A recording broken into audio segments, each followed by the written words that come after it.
आप सभी माताओं बहनों को जीवित पुत्रिका व्रत की हार्दिक शुभकामनाएं। आज की वीडियो में हम जीवित पुत्रिका व्रत कथा की शुरुआत करने जा रहे हैं, जो माताओं के लिए अपने बच्चों की सेहत और सुख समृद्धि के लिए बहुत ही महत्वपूर्ण व्रत माना जाता है। जीवित पुत्रिका व्रत कथा शुरू करने से पहले हम सब भगवान जीमूतवाहन को नमन करते हैं और उनकी कृपा की प्रार्थना करते हैं। अपने बच्चों की रक्षा के लिए और उनके सुखद भविष्य की कामना से रखा जाने वाला जीवित पुत्रिका या जितिया व्रत बहुत ही विशेष होता है। इस दिन माताएं अपनी संतान की रक्षा और कुशलता के लिए निर्जला व्रत रखती हैं। ये व्रत बहुत ही कठिन होता है और इस व्रत के नियमों का पालन पूरे 3 दिन तक किया जाता है। जीमूतवाहन के नाम पर भी जीवित पुत्रिका व्रत का नाम पड़ा है। तो आइए आपको बताते हैं कि जीमूतवाहन भगवान कौन है और उनकी कथा क्या है। आज की इस वीडियो में आप जितिया व्रत की 5 पौराणिक कथाएं एक साथ सुनेंगे, इसलिए अगर ये कथा आपको अच्छी लगे तो प्लीज़ वीडियो को लाइक जरूर कीजिएगा। पहली पौराणिक कथा के अनुसार गंधर्वों के राजकुमार का नाम जीमूतवाहन था। वे बड़े उदार और परोपकारी थे। जीमूतवाहन के पिता ने वृद्धावस्था में वानप्रस्थ आश्रम में जाते समय इन्हें राज सिंहासन पर बिठाया, लेकिन इनका मन राजपाट में नहीं लगता था, तो वह राज्य का सारा भार अपने भाइयों पर छोड़कर खुद भी वन में पिता की सेवा करने चले गए। वहीं पर उनका विवाह मलयवती नामक राजकन्या से हो गया। एक दिन जब वे वन में घूमते हुए जीमूतवाहन भगवान काफी आगे चले गए, तब उन्हें एक वृद्धा रोते हुए दिखी। जीमूतवाहन ने उनसे पूछा तो वृद्धा ने रोते हुए कारण बताया कि मैं नागवंशी स्त्री हूँ और मेरा एक ही पुत्र है। पक्षीराज गरुड़ के समक्ष नागों ने उन्हें प्रतिदिन खाने के लिए एक नाग सौंपने की प्रतिज्ञा की हुई है और आज मेरे पुत्र की बलि का दिन है, इसलिए मैं बहुत परेशान हूँ। तब जीमूतवाहन ने वृद्धा को ढांढस बंधाते हुए कहा, तुम चिंता मत करो और डरो भी मत, क्योंकि मैं तुम्हारे पुत्रों के प्राणों की रक्षा करूँगा। आज उसके बदले मैं खुद अपने आप को उसके लाल कपड़े में ढककर बद्ध शिला पर लेट जाऊंगा। ऐसा कहकर जीमूतवाहन ने पुत्र के हाथ से लाल कपड़ा ले लिया और वे उसे लपेटकर खुद को बलि देने के लिए चुनी हुई बद्ध शिला पर लेट गए। नियत समय पर गरुड़ बड़ी तेजी से आए और वह लाल कपड़े में ढके हुए जीमूतवाहन को पंजे में दबोचकर पहाड़ की ऊंची चोटी पर जाकर बैठ गए। अपने चंगुल में गिरफ्तार प्राणी की आंख में आंसू और मुंह से चीख पुकार निकलती हुई ना देखकर गरुड़ जी बड़े आश्चर्य में पड़ गए। उन्होंने जीमूतवाहन से उनका परिचय पूछा। जीमूतवाहन ने सारा वृतांत सुना दिया। तब गरुड़ जी जीमूतवाहन के बहादुरी और प्राण रक्षा करने में खुद को बलिदान देने की हिम्मत से बहुत प्रभावित हुए। प्रसन्न होकर गरुड़ जी ने उन्हें जीवन दान दे दिया तथा नागों की बलि ना लेने का भी आशीर्वाद दिया। इस प्रकार जीमूतवाहन के अदम्य साहस से नाग जाति की रक्षा हुई और तब से जीमूतवाहन को भगवान के रूप में पूजा जाने लगा और तभी से पुत्र की रक्षा करने के लिए जीमूतवाहन भगवान की पूजा की प्रथा शुरू हो गई। आश्विन कृष्ण अष्टमी के दिन प्रदोष काल में पुत्रवती महिलाएं जीमूतवाहन भगवान की पूजा करती हैं। कैलाश पर्वत पर भगवान शंकर माता पार्वती को कथा सुनाते हुए कहते हैं कि आश्विन कृष्ण अष्टमी के दिन उपवास रखकर जो स्त्रियां प्रदोष काल में जीमूतवाहन की पूजा करती हैं तथा कथा सुनने के बाद दक्षिणा देती हैं, वह पुत्रों का पूर्ण सुख प्राप्त करती हैं।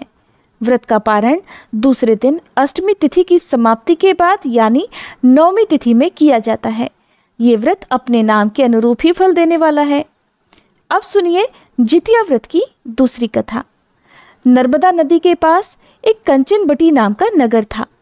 वहाँ के राजा का नाम मलयकेतु था। उसी नर्मदा नदी के पश्चिम ओर बालूहटा नाम की मरुभूमि थी, जिसमें एक विशाल पेड़ पर एक चील रहती थी और उसी पेड़ के नीचे एक सियारिन भी रहा करती थी। चील और सियारिन दोनों ही बड़ी पक्की सहेलियां थी। कुछ महिलाओं को जितिया व्रत करते देखकर एक दिन चील और सियारिन ने भी यह व्रत करने का संकल्प ले लिया और दोनों ने ही भगवान श्री जीमूतवाहन की पूजा और व्रत करने का प्रण ले लिया।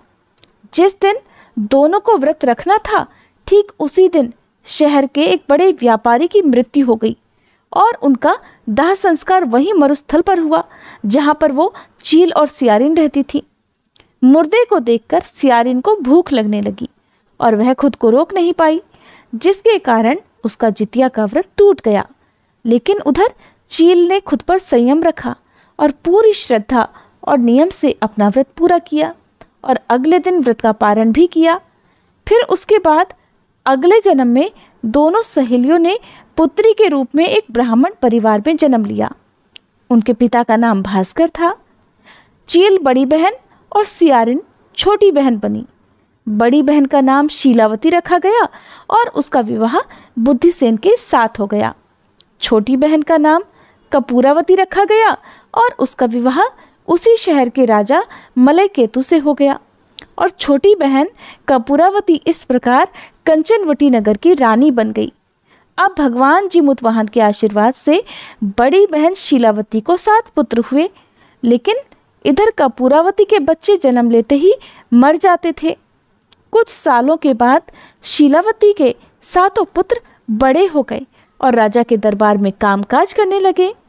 उन्हें देखकर कपूरावती के मन में ईर्ष्या और जलन की भावना पैदा हो गई। इस ईर्ष्या की भावना में एक बार कपूरावती ने राजा से कहकर शीलावती के 7 बेटों के सिर कटवा दिए। फिर उन 7 सिरों को 7 में बर्तन में डालकर ढक दिया और शीलावती के पास भिजवा दिया। ये सब देखकर जीमूतवाहन भगवान ने मिट्टी की सहायता से 7 भाइयों के सिर बनाए और सभी सिरों को धड़ से जोड़कर उन पर अमृत छिड़क दिया, जिसके कारण वे 7 भाई फिर से जीवित हो गए और खुशी खुशी घर लौट आए। रानी ने जो कटे सर भजवाए थे वो सब फूल बन गए। कपूरावती इधर बच्चों की मृत्यु का समाचार पाने को बड़ी बेचैन थी, लेकिन जब उसे इस बात का पता चला कि उसकी बहन के सारे बच्चे तो जीवित हैं, तब वह अपनी बड़ी बहन के घर गई और वहां सबको जीवित देखकर आश्चर्य में पड़ गई और बेहोश हो गई। जब कपूरावती को होश आया तब उसने अपनी बड़ी बहन से सारी सच्चाई बता दी और अपनी गलती का प्रायश्चित भी किया। भगवान जीमूतवाहन की कृपा से बड़ी बहन को पूर्व जन्म की सारी बातें याद आ गई और वह अपनी छोटी बहन को उसी पेड़ के नीचे लाकर पूर्व जन्म की सारी बातें सुनाने लगी, जिसे सुनकर कपूरावती फिर बेहोश हो गई और मर गई। जब राजा को इस बात की सूचना मिली तो उन्होंने उसी जगह पर उसी पेड़ के नीचे कपूरावती का दाह संस्कार कर दिया। अब सुनिए जितिया व्रत की एक और कथा, जो कि इस दिन जरूर सुननी चाहिए। एक बार 2 बहनें थीं जिनका नाम था चूलिया और सियरिया। चूलिया बहुत मेहनती थी और गरीब भी थी और वह मजदूरी करके अपना और अपने बच्चों का पेट पालती थी। लेकिन सियरिया गलत आचरण वाली थी, जो हमेशा मौज और ऐश करती थी और चूलिया से जलती भी थी। हर वक्त सियरिया ये सोचा करती कि चूलिया इतना खुश कैसे रहती है।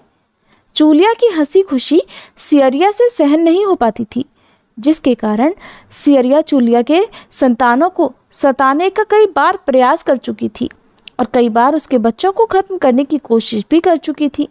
लेकिन चूलिया की तपस्या और व्रत के कारण उसके बच्चे हमेशा सुरक्षित बच जाया करते थे। एक दिन सियरिया चूलिया के सभी बच्चों को लेकर जंगल में लकड़ी चुनने के लिए लेकर गई और वहां जंगल में लकड़ियां चुनते चुनते जब बच्चे थक गए तो थोड़ी देर के लिए सो गए। बच्चों को सोता देख सियरिया ने सभी बच्चों का सिर काट दिया और टोकरी में रखकर वापस घर आ गई और चूलिया को वह टोकरी भेंट में दे दी और कहने लगी, दीदी मैं जंगल से आपके लिए नारियल लाई हूँ, बच्चों को खिला देना। चूलिया ने उस टोकरी को उठाकर देखा नहीं और किनारे पर रख दिया और अपने बच्चों का इंतजार करने लगी। जब शाम से रात हो गई और उसके बच्चे वापस नहीं आए तब वह बहुत परेशान हुई और बहुत ही करुण स्वर में जोर जोर से रोने लग गई। करुणा भरी पुकार को सुनकर, उसके रोने चिल्लाने को सुनकर देवी पार्वती जी से और भगवान शंकर से रहा नहीं गया। तब देवी पार्वती जी ने महादेव जी से कहा, हे प्रभु, कोई दुखियारी बहुत रो रही है, उसके रोने में बहुत दर्द छुपा हुआ है, ये मुझसे सहन नहीं हो पा रहा। प्रभु, हमें चलकर देखना चाहिए कि कौन रो रहा है और क्यों रो रहा है। तब महादेव जी कहने लगे, देवी ये मृत्यु लोक है और यहाँ पर ये सारी साधारण सी बात है, लेकिन पार्वती जी की हट के कारण महादेव जी को उनके सामने झुकना पड़ा और चूलिया के पास जाकर उसके रोने का कारण पूछने लगे। महादेव जी के पूछने पर चूलिया ने अपने रोने का सारा कारण विस्तार से बता दिया। शंकर जी ने जब ध्यान लगाया तो उन्होंने चूलिया के बच्चों को जंगल में मृत पाया। ये जानकर देवी पार्वती बहुत दुखी हुई। तब उनके अनुरोध पर भगवान शंकर ने उन बच्चों को पुनर्जीवित कर दिया। बच्चे नींद से उठकर मौसी को ढूंढ रहे थे, लेकिन मौसी वहां पर थी नहीं। बच्चे डर कर किसी तरह भटकते भटकते घर पर आ गए और उनकी मौसी ने उनके साथ जो कुछ किया था अपनी माँ के सामने सच सच बता दिया। ये सब सुनकर चूलिया सियारिया के पास जाकर लड़ने लगी कि तुम मेरे बच्चों को जंगल में अकेला छोड़कर क्यों आई। दोनों बहनों में लड़ाई शुरू हो गई और ये लड़ाई 7 दिन 7 रात तक चलती रही, किंतु इस लड़ाई का कोई हल नहीं निकला। जिसके बाद दोनों ने उस जंगल में एक तपस्वी को घटना सुनाई। घटना को सुनने के बाद तपस्वी ने दोनों को आदेश दिया कि तुम दोनों जाकर पास में खेल रहे बच्चों को बाल से पकड़कर घसीटते हुए मेरे पास लेकर आ जाओ, उसके बाद मैं निर्णय करूंगा। चूलिया बच्चों की माँ थी, उससे बच्चों की पीड़ा देखी नहीं जा सकी। उसने महात्मा के वचनों का पालन नहीं किया। उधर सियरिया दौड़ती हुई गई और खेलते हुए बच्चों को बाल से पकड़कर खींचकर ले आई। जिसके बाद तपस्वी ने सियरिया को यह श्राप दिया कि हर जन्म में इसी प्रकार तू सदैव जलती रहेगी और दुखी होती रहेगी। जो महिला किसी बच्चे की पीड़ा और माँ की ममता को नहीं जानती, जीवन भर धरती पर दुख भोगने के अलावा और कुछ नहीं कर पाएगी। अब सुनिए जितिया व्रत की चौथी पौराणिक कथा। 2 बहनें थीं, जिनमें एक का नाम सुखिया और दूसरी का नाम था दुखिया। दोनों का भाग्य उनके नाम जैसा ही था। दुखिया गरीब थी और बहुत दुखी रहती थी। सुखिया अमीर थी और हमेशा सुख से रहती थी। दोनों एक ही गांव में रहा करती। दुखिया सुखिया के घर में काम करती, साफ सफाई करती थी, खाना बनाती थी और जो खाना बच जाता था वह खाना सुखिया दुखिया को दे दिया करती। इसी तरह दुखिया का घर चलता था। समय बीतता गया, दोनों को बच्चे हुए। सुखिया को 2 बेटे और दुखिया को भी 2 बेटे हुए। अब जब जितिया का व्रत आया तो दोनों बहनें जितिया का व्रत रखने लगी। दुखिया सुखिया के घर में काम किया करती थी। व्रत के दिन दुखिया ने सुखिया के घर जो चावल फटका, उससे जो खुर्दी निकली या भूसा निकला, उसे तो उसने अपने लिए रख लिया और साफ चावल सुखिया को दे दिए। फिर साग को चुना, पत्तियों को डंठल से अलग किया, बढ़िया वाला साग सुखिया के लिए रख दिया और जो डंठल था वो अपने लिए रख लिया। अब दुखिया ने सुखिया के घर का सारा खाना बना दिया और अपने घर चावल की खुर्दी और साग की डंठल लेकर चली गई बनाने के लिए। खुर्दी का चावल और साग की डंठल बनाकर वो खाना उसने अपने बच्चों को खिलाया और खुद भी खाया। उसके बाद दुखिया सोने चली गई। आधी रात में एक बूढ़ी औरत उसके घर पर आकर दरवाजा खटखटाने लगी तो दुखिया ने पूछा कौन है। तब बूढ़ी माई ने कहा बेटा मैं हूँ, दरवाजा खोलो। दुखिया ने उठकर दरवाजा खोला और पूछा कि अम्मा आपको क्या चाहिए, इतनी रात में आप यहाँ किस लिए आई हो। बूढ़ी माई कहने लगी बेटा मुझे बहुत जोर से भूख लगी है, कुछ खाने को हो तो दे दो।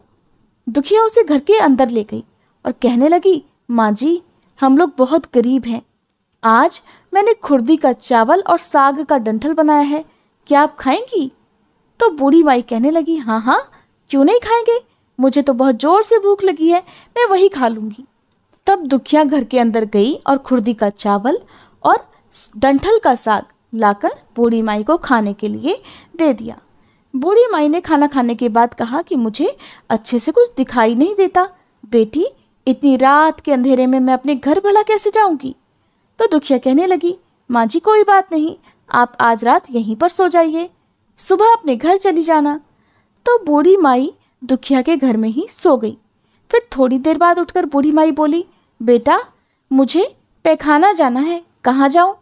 तो दुखिया कहने लगी माँ जी मेरे घर में बाथरूम नहीं है, इसलिए आप उधर कोने में कर लीजिए। अब बूढ़ी माई ने पूछा कि बेटा भड़बड़ करें या छरछर करें। दुखिया नींद में थी, कहने लगी, माँ जी भड़बड़ कर दो, मैं सुबह साफ कर दूंगी। फिर थोड़ी देर के बाद बूढ़ी पूछने लगी कि बेटा अब बताओ मैं अपने हाथ कहाँ साफ करूं? तो दुखिया कहने लगी, माँ जी आप मेरे सिर पर अपने हाथों को साफ कर लीजिए। उधर जब सवेरा हुआ तो दुखिया को ये देखकर सब कुछ एक सपने के जैसा लगा। उसे लगा कि शायद सोते समय मुझे कुछ सपना आया होगा। उसने इस बारे में कुछ और नहीं सोचा और नदी में नहाने के लिए चली गई।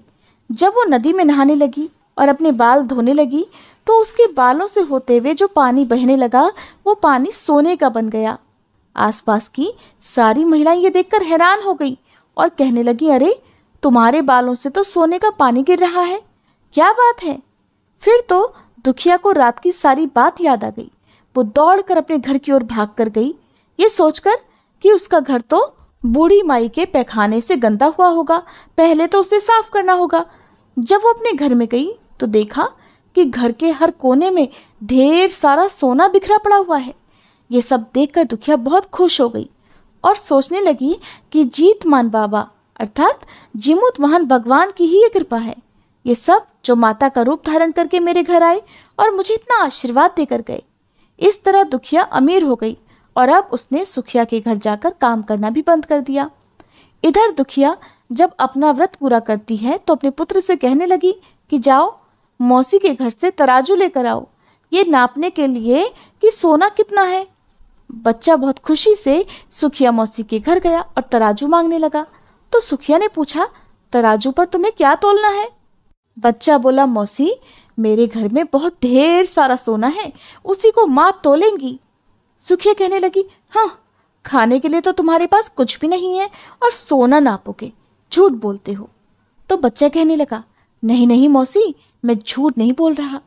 सुखिया सोचने लगी कि जब तराजू मांगा है तो कुछ ना कुछ तो जरूर तोलना ही होगा, इसलिए वो तराजू के नीचे गोंद लगा देती है कि जो भी तोला जाएगा वो थोड़ा सा इसमें चिपक जाएगा। दुखिया इधर जब तराजू पर सोना तोलने लगी तो कुछ सोने के टुकड़े उस गोंद में चिपक गए। उधर जब वह बच्चा तराजू लौटाने वापस गया तो सुखिया ने तराजू को उलट पुलट कर देखा तो उसे तराजू में सोना लगा हुआ मिला। सुखिया सोचने लगी कि उसके घर में जरूर कहीं से सोना आया होगा, इसीलिए तो वो कितने दिनों से मेरे घर पर काम करने भी नहीं आ रही। सुखिया उसके घर जाकर देखने लगी कि ये सोना कहाँ से आया। जब सुखिया दुखिया के पास जाकर पूछती है कि तुम्हारे पास इतना सोना कहाँ से आया कि तुम्हें सोना तोलने के लिए तराजू की जरूरत पड़ गई, तो दुखिया ने उस रात की सारी कहानी अपनी बहन सुखिया को बता दी। दुखिया का मन एकदम सच्चा था, इसलिए उसने बिना झूठ बोले सारी बात सब कुछ बता दिया। लेकिन इधर सुखिया के मन में लालच आ गया कि दुखिया के पास तो हमसे भी ज्यादा धन आ गया। अब अगले जितिया में मैं भी खुर्दी का चावल और डंठल का साग बनाऊंगी। फिर अगले साल जितिया का व्रत दोनों बहनों ने रखा। सुखिया के पास हर तरह का सुख था, धन भी था, फिर भी वह जितिया के दिन चावल फटक कर साफ चावल फेंक देती है और खुर्दी उसने अपने पास रख ली। साग को तोड़कर पत्तियां फेंक दी और डंठल अपने पास रख लिए और फिर उसने वही बनाया। खा पीकर पूजा पाठ करके सोने चली गई। फिर आधी रात में उसके घर में भी बूढ़ी माई आई, दरवाजा खटखटाने लगी। सुखिया आंखें बंद करके सोने का नाटक करती हुई उसी का इंतजार कर रही थी। तुरंत दरवाजा खोलकर बूढ़ी माई को उसने अपने घर के अंदर बुला लिया। बूढ़ी माई कहने लगी, बेटा मुझे बहुत भूख लगी है, कुछ खाने को दे दो। तो सुखिया कहने लगी, माँ जी मैंने खुर्दी का चावल और डंठल का साग बनाया है। बूढ़ी माई पहले की तरह बोली, कोई बात नहीं मैं खा लूंगी। तो सुखिया ने खाना परोस दिया। बूढ़ी माई को खाना देने के बाद वो सोने के लिए चली गई। तो बूढ़ी माई कहने लगी कि बेटी रात बहुत है, मुझे दिखाई नहीं देता, मैं अपने घर नहीं जा सकती। सुखिया कहने लगी, कोई बात नहीं माँ जी, आप यहीं सो जाओ। थोड़ी देर के बाद बूढ़ी माई फिर बोली कि बेटी मुझे पैखाना जाना है, कहाँ करूँ? सुखिया कहने लगी, वही कोने में कर लीजिए। थोड़ी देर के बाद बूढ़ी माई ने फिर पूछा कि भड़भड़ करें या छरछर। इस समय सुखिया को याद नहीं आया कि दुखिया ने क्या बोला था, तो सुखिया बोली, माँ छरछर कर दीजिए। फिर बूढ़ी माई ने पूछा, बेटा अच्छा मैं अपने हाथ कहाँ साफ करूं? सुखिया कहने लगी, मेरे सिर पर हाथ साफ कर लीजिए। बूढ़ी माई ने अपना हाथ सुखिया के सिर पर साफ कर लिया। उधर जब सुखिया सुबह उठी तो देखा उसका पूरा घर गंदगी से भरा हुआ है और उसके बालों में भी गंदगी लगी होती है। ये देखकर सुखिया बहुत दुखी हो गई और उसे बहुत गुस्सा भी आया। वो अपनी बहन दुखिया को बुलाती है और उस पर बहुत गुस्सा करने लगी।